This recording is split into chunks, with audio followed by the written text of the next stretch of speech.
ในห้องเลยมันไม่มองจอรถมาแล้ว ในห้องมันมือเพราะว่าของขายหลายกำลังหลังมาเซลพี่น้องเอ้ยผู้ขายก็ได้บ่มีมองจอดรถบ่มีมองบ่มีมองจอดรถเลยคุยสาวเอ้ยเซ็กซี่เหลือเกินยังบ่ได้ละขึ้นเวทีเซ็กซี่เบิดมือสาวเอ้ยเล่นไม่ถอปีสปามันเล่นโจทย์ตรงไหนฝนตกบลอกปอกแปกพี่น้องเอ้ยฝนมาก่อนหมอลำฝนมาก่อนหมอลำคนลัดหนาเพราะว่าน้องเย็นกินเบียร์เอาหน่อยคนมันลัดหนาเลยอยากกินเบียร์เนี่ยคนมาก่อนหมอลำมาทันมา3-4 โมงเลย3-4 โมงยังไม่มาเลย ทุกคนรอรถหมอลำพี่น้องรอรถหมอลำ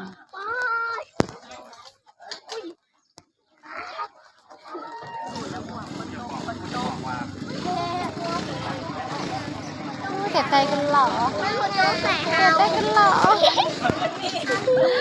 เก็บได้กันหรอแม่นบ่พระเอกหมอลำนะคือรอแท้พระเอกหมอลำตายแล้วพระเอกหมอลำบ่หันคือรอแท้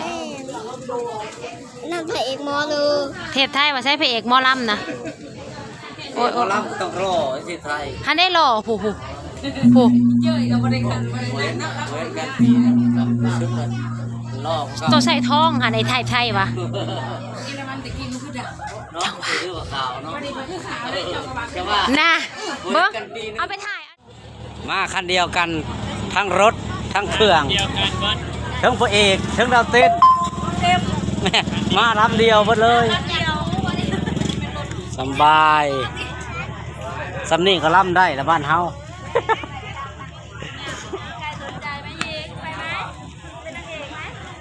ไอ้หอย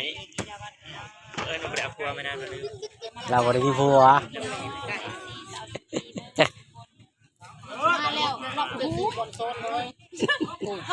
บอส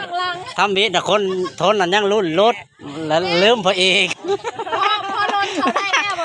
มันจะมาบ้านรถเขาได้แล้วผ่านมายืนลุ่มไปแต่ที่แรกกันรุ่นรถมันจะเข้าได้บ่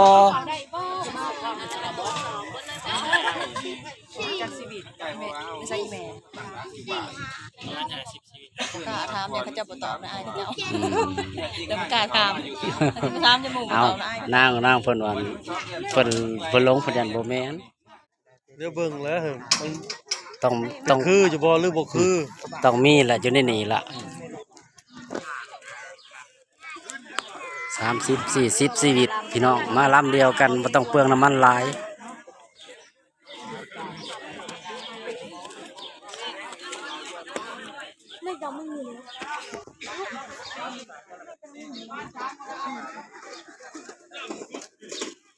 พากันเมื่อจากโมงนี่แล้วจะพากันเมื่อก็จะตกแล้วแหละวิทย์แล้วแหละวิทย์แล้วแหละยันฝนตกห้ามพี่น้องอันนี้แหละอาชีพศิลปินพี่น้องเอ้ยบ่ธรรมดาเด้อก็จะได้เป็นหมอลำมันรู้ล้าคือได้พระเอกก็ยังมาลำเดียวกันมาถึงมันนักเนาะ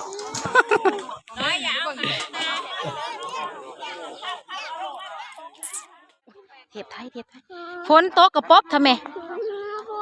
กูบ่าวพี่เอกได้เดวันพี่น้อง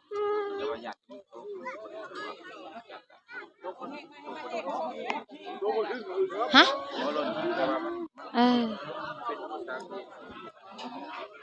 พระเอกเอราวันเฮากับพ่อหนาหล่อจังเลยมาชิบเมื่อแล้วเนาะผู้เชี่ยมื่อนี้พระเอกหล่อบ่เมื่อว่าฉันมื่อนี้เปลี่ยนใจบาทนี่นะแผ่นดินไหวทุบไปเลย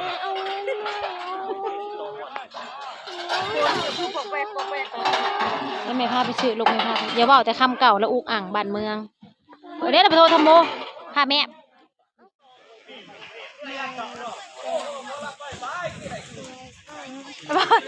ป้าห้องอันอยู่ดีๆลูก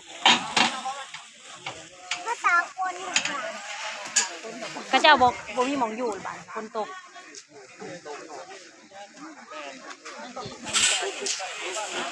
พี่น้องเอ้ยฝนก็มาพอฝนบัดนี้ใส่นางเอกนะนางเอกของเรา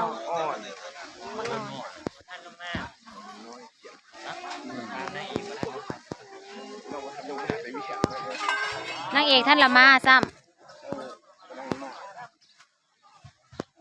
โอ้ยฝนก็ได้เศร้าเด้ออย่าตกเด้อฝนเลยหยิบเงียบเปียกบ่เลยพี่น้องเอ้ยฝนกำลังลงเม็ดช่วงนี้ตอนนี้ฝนลงเม็ดแล้วพอดีกับวงดนตรีเขากลับมาไปเขาห่มนะไปเขาห่มก่อนพี่น้องเอ้ยเดี๋ยวรอชมมื้อแรงพี่น้องตอนเพิ่นร้องเพิ่นรำแต่ตอนนี้ประมาณ4-5 โมงเลยเนาะเพิ่นยังบ่ทันได้กลางหอดเวที ซักก็คือฝนพี่น้อง ขั้นบ่ฝนท่านล่ะว่ะ ตั้งเวทีทันแต่ว่าตอน เพ นี้ ราะว่าเขากลางไว้ได้เวทีนะแต่ว่า ตอนนี้ มันพ้นผ่าห้องพี่น้องพบน้องปองพี่น้องปองไปพ้นผ่าห้องเจอกันตอนพี่น้องเอ้ยสิแล้วไหวเอรีได้แม่นความเพิ่นนาลีว่ามาข้าวเดียวกับกลางแล้วตั้งแล้วเวทีนะพี่น้องข้าวเดียวหนึ่งแป๊บเดียวฝนก็หยุดแป๊บหนึ่งข้าวเดียวเป็นยังบาทนี่เป็นยังละบาทนี่ฮะ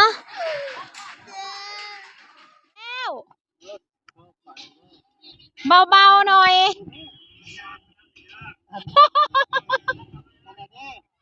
เอวอ่อนคักอ่อนแน่น้ำขับปุ่นจะสิเบิดหมอหนึ่ง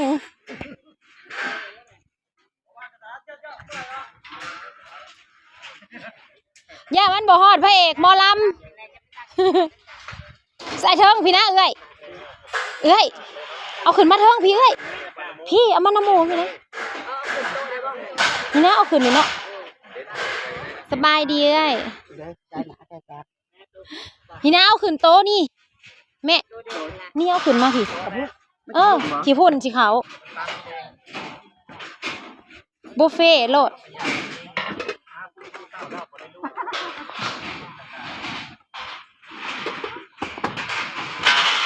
ไวอีลีไวแม่นความยายแคทอลีสิแล้วแหละ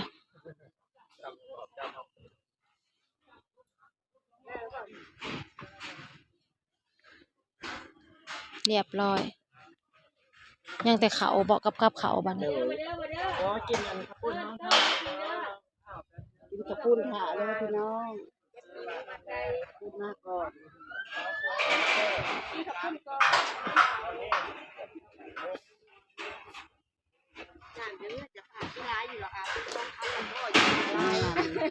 ก็อยากอาบน้ำไม่อาบน้ำก็ล้มน้องก็ได้ลงให้ลงน้องหัวหรือว่ามันจะบ่ยากเด้อเนาะอันโดดปุ๊บไปปุ๊บมันเลยก็น้องขวัดใหม่เลยว่าน้ำกระปุ้นก็เป็นตาแซ่บได้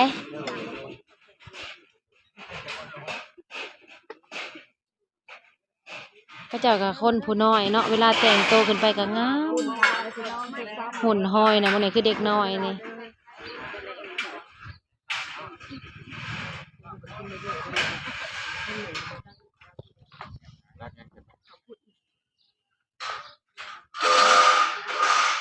ก็ไว้เป็นความมาได้ให้กรรมการสิแล้วเลย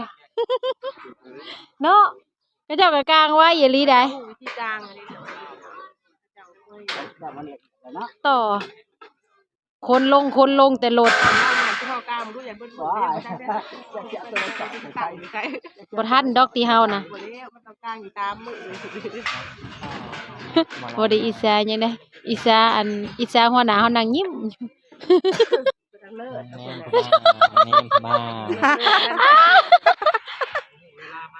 หัวหน้าน่ะบ่ฮู้ว่าลูกน้องแนมได้นี่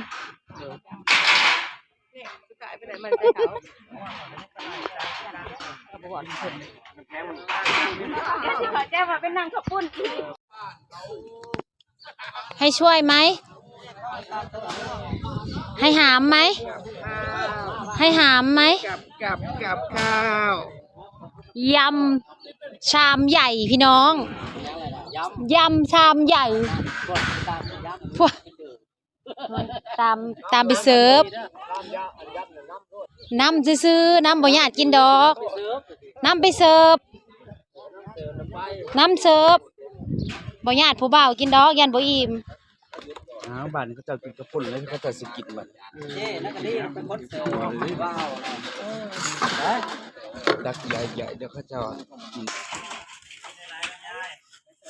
ตีนเด้อ ตีนเ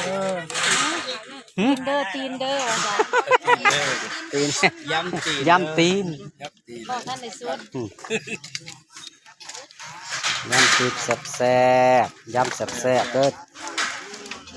เอาไปจะแซ่บ ยำเบาหมี แซ่บ ยำเฮ็ด บ่เบาผิด แม่นจ้ะคุณพี่ว่าตีนเด้อว่าฉันหมอนอกว่ายำเบาหมี ยำเฮ็ด